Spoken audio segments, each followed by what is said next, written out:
Convert base-2 binary number string to int.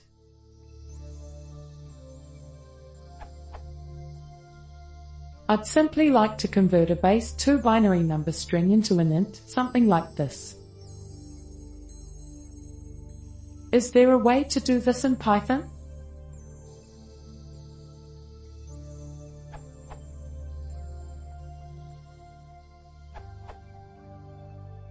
You use the built-in int function, and pass it the base of the input number, i.e. 2 for a binary number.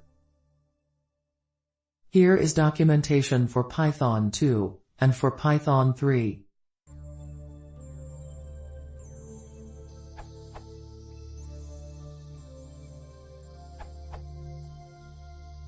Just type 0b11111111 in Python interactive interface.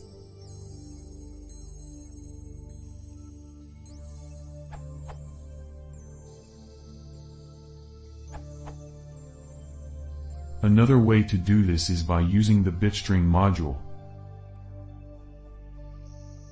Note that the unsigned integer is different from the signed integer.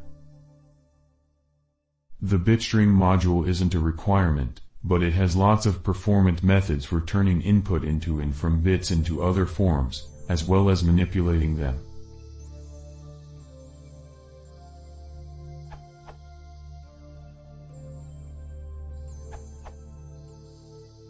Using int with base is the right way to go. I used to do this before I found int takes base also. It is basically a reduce applied on a list comprehension of the primitive way of converting binary to decimal, for example 110 equals 2 0 times 0 plus 2 1 times 1 plus 2 2 times 1.